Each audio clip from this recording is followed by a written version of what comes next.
Hello friends, నా పేరు రమేష్. ఈరోజు మనం క్లౌడ్ స్టోరేజ్ అంటే ఏంటో తెలుసుకుందాం. దానికంటే ముందు క్లౌడ్ అంటే ఏంటో తెలుసుకుందాం. క్లౌడ్ అంటే మనం ఇంటర్నెట్ పైన ఉండే సర్వీసెస్ని మనం వాడుకుంటాం అన్నమాట. ఫర్ ఎగ్జాంపుల్, మనదే ఒక కంపెనీ ఉందనుకోండి, మనమే డాటా సెంటర్ని సెటప్ చేయాలి. డాటా సెంటర్ అంటే ఏంటి? ఇందులో మీ హార్డ్వేర్, సాఫ్ట్వేర్, ఇంకా racks, AC room, maintenance, power supply, ఇవన్నీ మనమే మెయింటైన్ చేయాలి. సో దీన్ని అవాయిడ్ చేయడానికి ఏం చేస్తామంటే, కొందరు ప్రొవైడర్స్ ఉన్నారు, లైక్ ఏడబ్ల్యూఎస్, అజూర్, ఐబిఎం. వీళ్ళు క్లౌడ్ అనే సర్వీసెస్ని ప్రొవైడ్ చేస్తారనమాట. సో మనం ఏం చేస్తామంటే, వీటికి ఇదంతా మనం ఇండివిజువల్గా మనం ఖర్చు పెట్టుకునే బదులు మనం వీళ్ళ సర్వీసెస్ని వాడుకుంటాం అన్నమాట. ఎలా వాడుకుంటున్నాం? త్రూ ఇంటర్నెట్ నెట్వర్క్ త్రూ మనం ఇలా సర్వీసెస్ని వాడుకుంటున్నాం అన్నమాట. సో దాన్నే క్లౌడ్ సర్వీస్ అంటారు. అంటే మన డేటా సెంటర్ మనం వాడకుండా, అంటే ఇవన్నీ ఖర్చులు తీసేసి మనం ఏం చేస్తాము, వేరే వాళ్ళు ఈ సర్వీసెస్ని మనకు రెంట్ ఇస్తారనమాట, రెంట్కు. సో వాళ్ళ హార్డ్వేర్, సాఫ్ట్వేర్ అన్ని మనకు రెంట్కి ఇస్తారనమాట. సో దాన్ని మనం క్లౌడ్గా రిఫర్ చేస్తాం. సో క్లౌడ్ నథింగ్ బట్ ఇదేం రిప్రజెంట్ చేస్తుందంటే, ఇంటర్నెట్ కానీ బేసికల్గా నెట్వర్క్ పైన సర్వీసెస్ని ప్రొవైడ్ చేస్తాను అనమాట. ఇప్పుడు క్లౌడ్ కంప్యూటింగ్ అంటే ఏంటో చూద్దాం. So hardware, software provides their services over the network. So ఎవరైతే క్లౌడ్ ప్రొవైడర్స్ ఉన్నారో, ఫర్ ఎగ్జాంపుల్ ఎవరైతే ఈ క్లౌడ్ ప్రొవైడర్స్ ఉన్నారో వాళ్ళు ఏం చేస్తారు,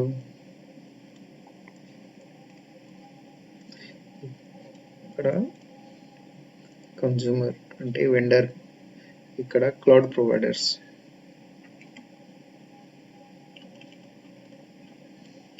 వీళ్ళు ఏం చేస్తారు, వీళ్ళ హార్డ్వేర్, సాఫ్ట్వేర్ డేటా సెంటర్, బేసికల్గా హార్డ్వేర్, సాఫ్ట్వేర్ డేటా సెంటర్స్లో లొకేట్ అయి ఉంటాయి.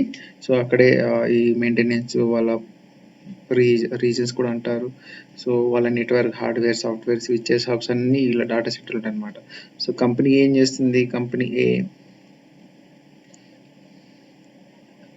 సో ఈ ఓవర్ ద నెట్వర్క్, త్రూ ఈ నెట్వర్క్ నుండి ఈ సర్వీసెస్ని, ఈ డేటా సెంటర్ని వాడుకుంటాయి అన్నమాట, త్రూ ఇంటర్నెట్. సో ఇదన్నమాట.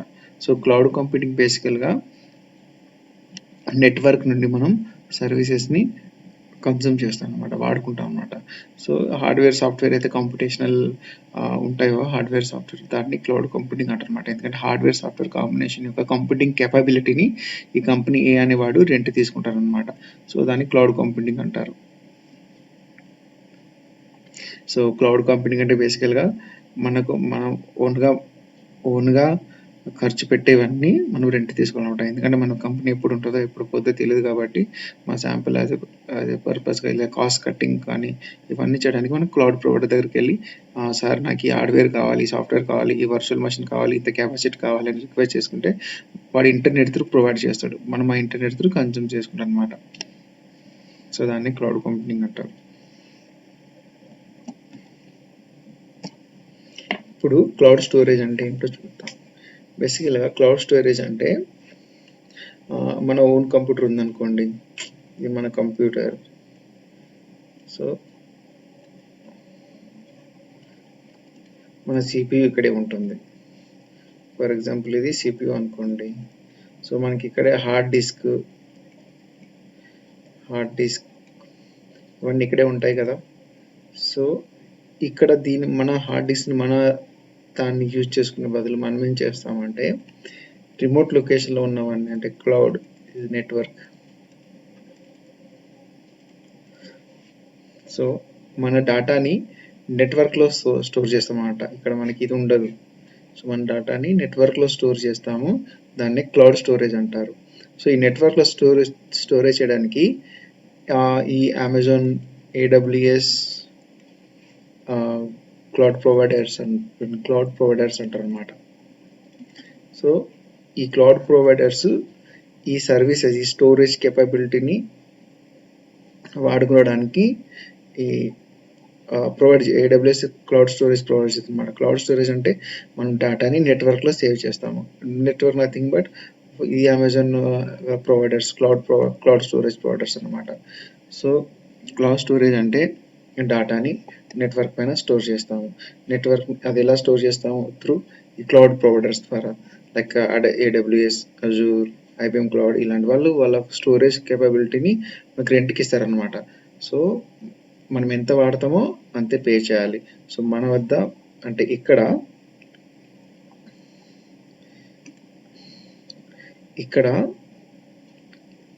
మనం మన స్టోరేజ్ వాడకుండా, మన డేటా సెంటర్ స్టోరేజ్ వాడకుండా మనం నెట్వర్క్ త్రూ వెళ్ళి AWS వాళ్ళది క్లౌడ్ ప్రొవైడర్ వాళ్ళ సర్వీస్ని వాడతాం అనమాట. సో దాన్ని క్లౌడ్ స్టోరేజ్ అంటారు. అంటే మన వద్ద కాకుండా మనం రిమోట్ లొకేషన్లో మన డేటాని స్టోర్ చేస్తాం. So that over the internet. So నెట్వర్క్లో రాయడం చేస్తాం అనమాట. సో దాన్ని క్లౌడ్ స్టోరేజ్ అంటాం.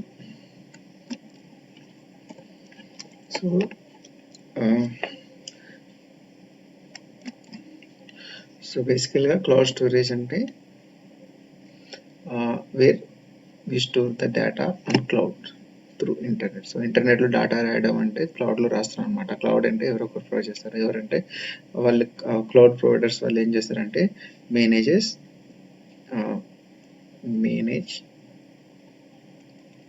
ఆపరేట్ data storage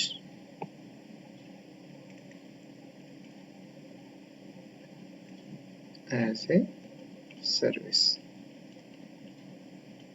ఇది ఎవరు చేస్తారు? ఇది క్లౌడ్ ప్రొవైడర్స్.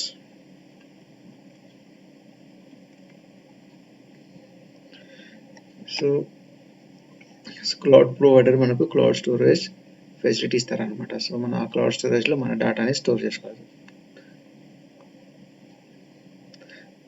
సో అది ఎలా అంటే ఆన్ డిమాండ్లో చేసుకోవచ్చు.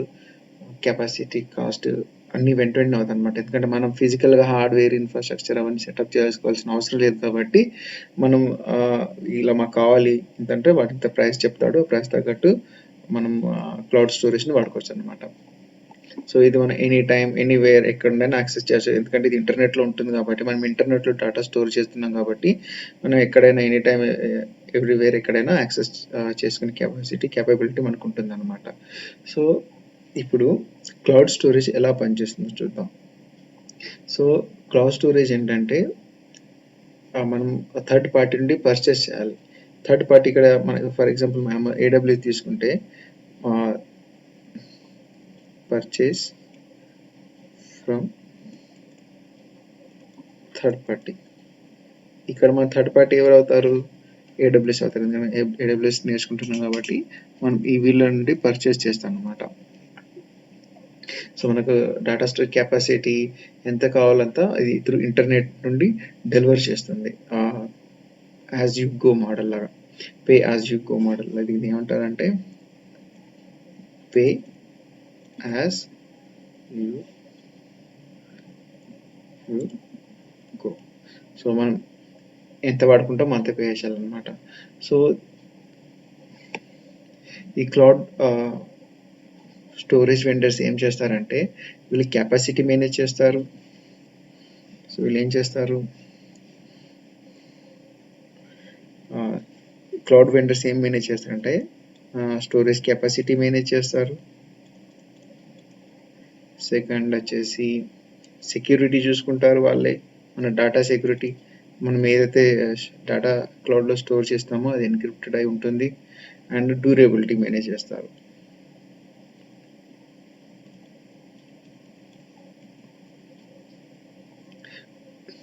సో ఈ మూడు మెయిన్ ఇంపార్టెంట్ క్యారెక్టర్స్ అనమాట. సో మనం ఈ డేటాని ఎక్కడైనా ఎప్పుడైనా యాక్సెస్ చేసుకోవచ్చు అనమాట. So application access good storage through traditional storage protocols డైరెక్ట్లీగా API, SDK క్లయింట్ త్రూ లేదా రెస్ట్ క్లయింట్ త్రూ ఇలా మనం ఉపయోగించుకునే వీటిని రెస్ట్ లేదా SDK clients development toolkits వాడతాం కూడా మనం ఈ క్లౌడ్ స్టోరేజ్ని యాక్సెస్ చేసుకోవచ్చు అనమాట.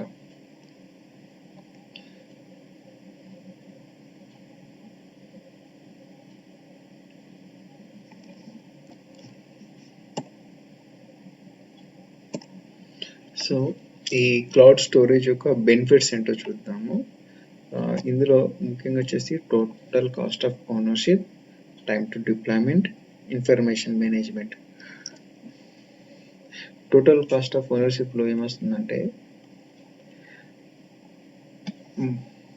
మనం ఇక్కడ ఓనర్షిప్ అంటే మన ఇక్కడ హార్డ్వేర్ లేదా సాఫ్ట్వేర్ కొనాల్సిన అవసరం ఉండదు. No purchase.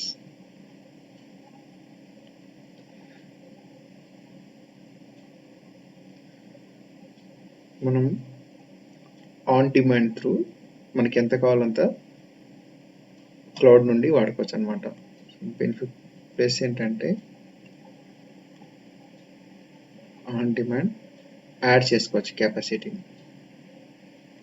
చెప్పాను కదా, పే యాజ్ యూ గో. మీరు ఎంత వాడుకుంటామో అంత పే చేయాలి అంతే.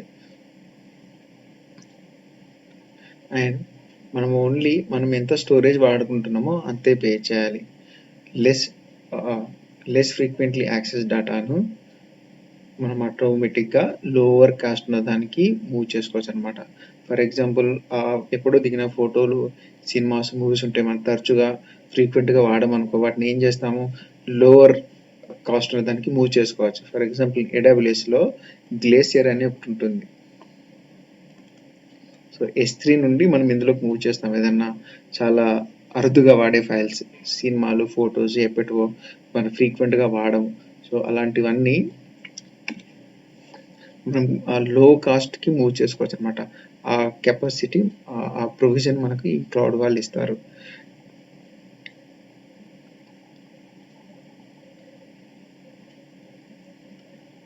సో సెకండ్ ఏంటంటే టైమ్ టు డిప్లాయ్మెంట్.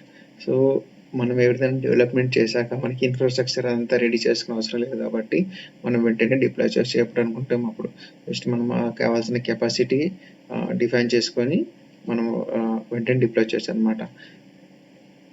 సో అప్పుడు మనకు తెలిసింది మనకి ఎంత అమౌంట్ అవుతుంది, ఎంత స్టోరేజ్ అవసరం అవుతుంది, ఐటీ మెయింటెనెన్స్ అవన్నీ మనకు వెంటనే అవుతాయి అనమాట. మనం ఎంత మేనేజ్ చేయం, మనం చేసేది ఏంటి, మన కోడ్ని తీసుకొని డిప్లాయ్ చేస్తాం. అది మన ఇన్ఫ్రాస్ట్రక్చర్ ఏందనుకో, మనం వాళ్ళకి కాల్ చేయాలి, వీళ్ళకి కాల్ చేయాలి, టికెట్లు రేజ్ చేయాలి, అవన్నీ చూసుకోవాలన్నమాట. చూసి హార్డ్వేర్ సెటప్ అంతా చేసుకుని మనం చేయాలి. కానీ ఇక్కడ మనకు రెడీ టు డిప్లాయ్మెంట్ ఉంటుంది అనమాట ఆల్రెడీ క్లౌడ్లో. సో మనకు ఆల్రెడీ ఇన్ఫ్రాస్ట్రక్చర్ రెడీగా ఉంటుంది కాబట్టి మనం వెంటనే డిప్లాయ్ చేస్తాం. థర్డ్ ఏంటంటే information management. So information management centralised ఉండడం వల్ల చాలా బెనిఫిట్స్ ఉంటాయి. You can perform powerful information management task, automatic locking, లేదా మీరు డేటా కొంతమందికి రిస్ట్రిక్ట్ చేయొచ్చు, కొంతమందికి వాడుకోవచ్చు, అలా యూజర్ బై అలా డిఫైన్ చేసుకోవచ్చు అనమాట. ఎందుకంటే ఇన్ఫర్మేషన్ సెంట్రలైజ్ ఉంటుంది కాబట్టి మనం పాలసీస్ డిఫైన్ చేసుకోవచ్చు దానిపైన, ఏ పాలసీస్ అప్లికేబుల్ అని స్టోరేజ్ యొక్క లైఫ్ సైకిల్ డిఫైన్ చేసుకోవచ్చు అనమాట. సో ఇన్ఫర్మేషన్ మేనేజ్మెంట్ వల్ల, సో ఎందుకంటే ఇన్ఫర్మేషన్ ఒకే సెంట్రలైజ్ ఉంటుంది కదా, ఆ బెనిఫిట్ ఉంటుంది అన్నమాట. సో ఇప్పుడు మనం క్లౌడ్ స్టోరేజ్ రిక్వైర్మెంట్స్ ఏంటో చూద్దాం. సో బేసికల్గా ఇందులో 3 ఉంటాయి. డ్యూరబిలిటీ అంటే ఏంటంటే డేటా రిడెండెంట్గా సేవ్ చేస్తారు. సో ఫర్ ఎగ్జాంపుల్, ఢిల్లీలో, ముంబైలో, చెన్నైలో మల్టిపుల్ లొకేషన్స్ సేవ్ చేసి డేటా పెడతారనమాట. ఎక్కడైనా ఏదైనా తుఫాన్ కానీ ఏదైనా కొలాప్స్ అయిందనుకో, ఎర్త్క్వేక్స్ అలాంటివి ఏమైనా, సో మనకు నేచురల్ డిజాస్టర్స్ లేదా మానవ తప్పిదాలు కానీ ఇలాంటి అందుకు మొత్తం మీద మన డేటాతో బేసింది అనుకో, ఏదో ఒక లొకేషన్లో మన డేటా సేఫ్గా ఉంటుంది అన్నమాట. సో దాన్ని డ్యూరబిలిటీ అంటారు అనమాట. సో దానివల్ల మన డేటా ఏం లాస్ అవ్వదు. ఫర్ ఎగ్జాంపుల్, చెన్నైలో ఉంది, ఢిల్లీలో ఉంది, HYBలో ఉంది, ఇవి 2 పోయినా మన హైదరాబాద్లో స్టిల్ డేటా ఉంటుంది. సో ఇది డ్యూరబిలిటీ అనమాట. సో మీకు అది నేచురల్ డిజాస్టర్ కావచ్చు, హ్యూమన్ ఎర్రర్ కావచ్చు, మెకానికల్ ఫాల్ట్స్ ఏమైనా కావచ్చు. సో దాన్ని మన డేటా ఎలా ఉందో అలా ఉంటుంది కాబట్టి దాన్ని డ్యూరబిలిటీ అంటారు. సెకండ్ ఏంటంటే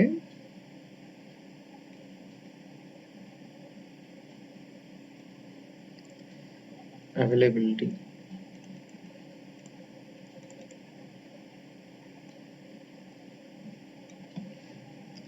సో ఇదేంటంటే మన డేటా ఇప్పుడు మల్టిపుల్ లొకేషన్స్లో ఉంటుంది కాబట్టి వీళ్ళు ఏం చేస్తారు, మన డేటా లాస్ ఉండకుండా ఎప్పుడైతే మనం డేటా డేటా కానీ ఫైల్ కానీ రైట్ చేస్తామో వీళ్ళు మల్టిపుల్ లొకేషన్స్లో సేమ్ కాపీని సేవ్ చేస్తారు అనమాట. ఒక లొకేషన్లో కాకుండా ఇంకో లొకేషన్లో మల్టిపుల్ లొకేషన్లో సేవ్ చేస్తారు అనమాట. సో మనకి అలాంటప్పుడు మన డేటా ఎప్పుడు లాస్ అవ్వదు. ప్లస్ ఇంకోటి ఏంటంటే అవైలబుల్ రెడీగా ఉంటుంది. ఫర్ ఎగ్జాంపుల్ మనం హైదరాబాద్లో ఉన్నాము, మన దగ్గర లొకేషన్ ముంబై. సో మనకి ఇన్స్టెడ్ ఆఫ్ ఎక్కడో జపాన్, చైనా తెచ్చుకునే బదులు మనం దగ్గర నుంచి డేటా తెచ్చుకుంటాం. ఫర్ ఎగ్జాంపుల్ చెప్పాను ముంబై. సో మనకి వెంటనే మన లాటెన్సీ కూడా తగ్గుతుంది. సో ఇంకోటి all data should be available when needed. So ఎప్పుడైతే మనకు డేటా అవసరమో మనకు రెడీగా అవైలబుల్ ఉంటుంది.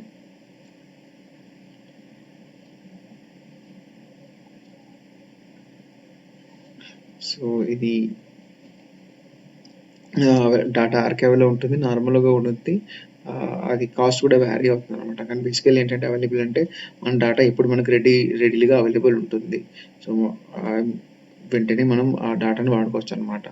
మూడోది వచ్చేసి ఏంటంటే సెక్యూరిటీ.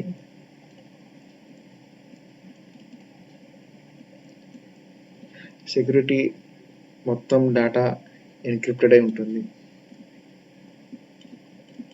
ఎన్క్రిప్టెడ్తోనే సేవ్ చేస్తారు.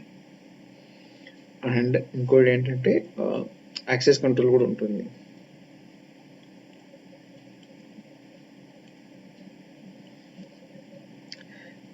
అవైలబిలిటీ ఏంటంటే all data should be available needed.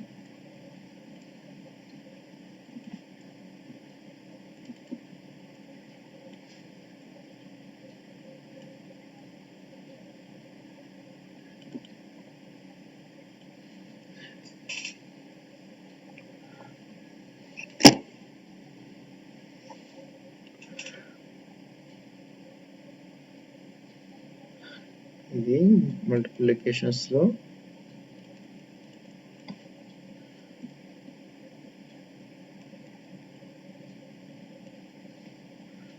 Copies ఉంటాయి. డేటా కాపీస్ ఉంటాయి. నేచురల్ టు ప్రొటెక్ట్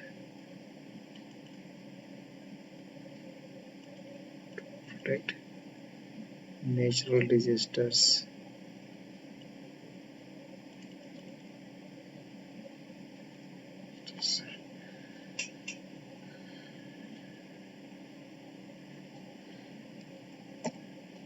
సో ఇవి క్లౌడ్ స్టోరేజ్ యొక్క రిక్వైర్మెంట్స్ అండి. Durability, availability, security. Okay,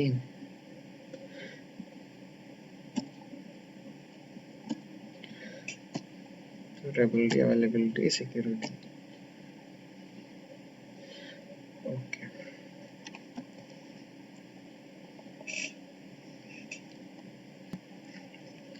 so object storage ఎలా ఉంటుందంటే మీ డేటా అన్స్ట్రక్చర్డ్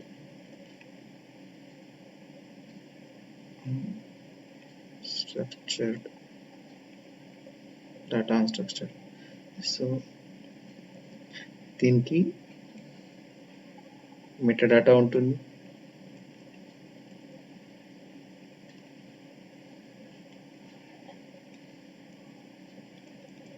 ఆబ్జెక్ట్. సో మీ ఒక డేటా ఆబ్జెక్ట్ రూపంలో సేవ్ అవుతుంది అన్నమాట. సో దీనికి మెటాడేటా ఉంటుంది, ఆబ్జెక్ట్ ఐడి ఉంటుంది. సో దీని నేమ్ స్పేస్ కూడా ఫ్లాట్గా ఉంటుంది అన్నమాట. సో సర్చింగ్ ఈజీ అవుతుంది మెటాడేటా వల్ల. ఫర్ ఎగ్జాంపుల్ మీరు చూసుకున్నారనుకో, మీ మ్యూజిక్ ప్లేయర్లో ఏదైనా సాంగ్ ప్లే చేశారనుకో, అందులో ఆర్టిస్ట్, ఆల్బమ్, సింగర్ ఇవన్నీ వస్తాయి కదా, ఇదంతా మెటాడేటా. బట్ యాక్చువల్ సాంగ్ మాత్రం ఇది. సో ఇలా అన్నమాట. సో ఆబ్జెక్ట్ స్టోరేజ్ ఇలా ఉంటుంది అన్నమాట. సో ఆబ్జెక్ట్ స్టోరేజ్ ఎలా అంటే ఇది యూనిక్ అన్నమాట. దీన్ని మనం అప్డేట్ చేయలేము, ఇది రిప్లేస్ అవుతుంది కానీ అప్డేట్ అవ్వదు. సో యూనిక్ అన్నమాట. సో ఆబ్జెక్ట్ ఐడి యూనిక్ ఉంటుంది, డేటా యూనిక్ ఉంటుంది, డేటా అన్‌స్ట్రక్చర్డ్ ఉంటుంది. It's not structured data, it's unstructured data. ఇందులో మీరు ఆబ్జెక్ట్ ఏదైనా కావచ్చు, ఫోటో కావచ్చు, మీ XML ఫైల్ కావచ్చు, any type of file is one object, one unit. ఇంకోటి ఏంటంటే మీరు ఒక ఫైల్ని, ఏదైనా XYZ ఫైల్ని ఒక ఆబ్జెక్ట్ అనుకుంటే దీన్ని మనం స్ప్లిట్ చేయలేము ఇలాగా. ఇది కంప్లీట్ ఒక ఆబ్జెక్ట్ లాగానే ఉంటుంది. సో ఈ ఆబ్జెక్ట్ మెటాడాటా ఉంటుంది, ఆబ్జెక్ట్ ఐడి ఉంటుంది. సో ఆబ్జెక్ట్ ఐడి ఆబ్జెక్ట్ స్టోరేజ్లోని ఆబ్జెక్ట్స్ ముక్కలుగా స్ప్లిట్లో డేటా సేవ్ చేయబడదు, ఒక కంప్లీట్ ఆబ్జెక్ట్ లాగానే సేవ్ చేస్తాం. సో ఆబ్జెక్ట్ ఐడి ఇదన్నమాట.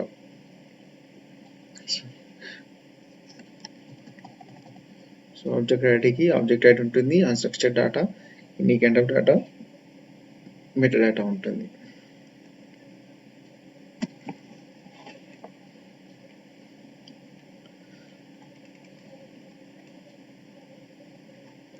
ఫైల్ స్టోరేజ్ ఇలా హైరార్కీలో సేవ్ చేస్తారనమాట.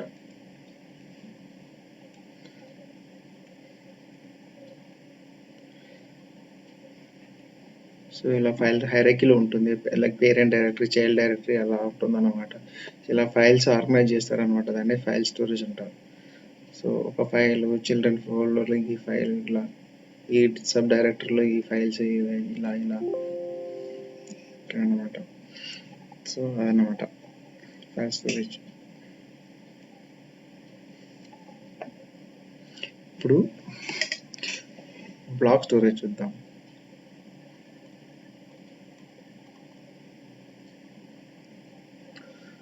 బ్లాక్ స్టోరేజ్ ఎలా ఉంటుందంటే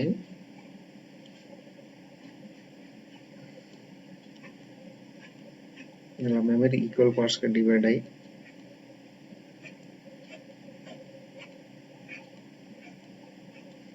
ఫర్ ఎగ్జాంపుల్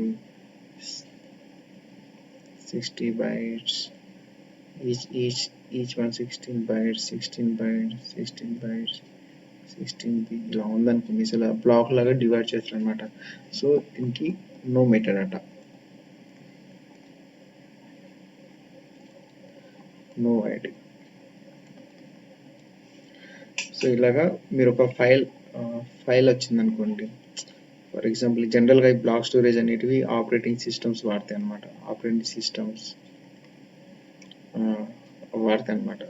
మీరు ఒక ఫైల్ పంపిస్తే ఇది ముక్కలుగా చేసేసి ఒక్కొక్క బ్లాక్ని ఇందులో బ్లాక్లో స్టోరేజ్ చేస్తారు అనమాట. సో మీరు మనం మామూలుగా ఆబ్జెక్ట్ స్టోర్లో చూసామనుకోండి, అందులో ఫైల్ అనేది డివైడ్ చేయం మనం, నో డివైడ్ ఇన్ ఆబ్జెక్ట్ స్టోర్లో. బట్ ఇన్ బ్లాక్లో ఫైల్ చంక్స్ చేయబడుతుంది. సో ఈ చంక్స్ని అంటే ముక్కల్ని బ్లాక్గా డివైడ్ చేసి, ఈక్వల్ సైజ్ బ్లాక్గా డివైడ్ చేసి ఇందులో సేవ్ చేస్తారనమాట. సో జనరల్గా ఇది మన ఆపరేటింగ్ సిస్టమ్ కనెక్టెడ్ అయి ఉన్న దానికి వాడతాము. సో ఇది అప్లికేషన్, ఫర్ ఎగ్జాంపుల్ ఇది మీరు ఒక MP3 ఫైల్ అనుకోండి, MP3 ఫైల్ ఇందులో సేవ్ చేశారు. ఇప్పుడు దీనికి తెలియదు ఇది ఇందులో MP3 ఫైల్ సేవ్ చేసుకున్నామని, కానీ మీరు వీడియో MP3 ప్లేయర్ ఓపెన్ చేస్తే దీని అసోసియేటెడ్ ఫైల్ ఏదైతే ఉందో ఆ సాఫ్ట్వేర్ ఒక ప్రాపర్ ఫైల్గా కన్వర్ట్ చేసుకుని ప్లే చేస్తుంది అనమాట. సో జనరల్గా ఇవన్నీ ఆపరేటింగ్ సిస్టంలో ఉంటాయి అనమాట, బ్లాక్ స్టోరేజ్ అన్ని. అదే బ్లాక్ స్టోరేజ్ ఏరియా నెట్వర్క్లో కూడా వాడతారు. ఇది ఫాస్ట్ ఉంటుంది, స్పీడ్ ఉంటుంది, కాస్ట్లీ ఉంటుంది. సో ఫర్ ఎగ్జాంపుల్ హార్డ్ డిస్క్లో కూడా మన ఇంటర్ లోకల్ డెస్క్టాప్లో, ఇంట్లో వాటిన డెస్క్టాప్ కూడా ఈ వర్చువల్ మెమరీ అవన్నీ ఈ బ్లాక్లోనే జరుగుతుంది అనమాట. సో బేసికల్ ఇది ఫాస్ట్ ఉంటుంది. సో ఇది block storage level. S3 storage object store అనేది తక్కువ ఫాస్ట్ ఉంటుంది, లో కాస్ట్ అనమాట. ఇది హై కాస్ట్. మామూలుగా ఇవి SSDలు వాడతారు, సాలిడ్ స్టేట్ డ్రైవ్.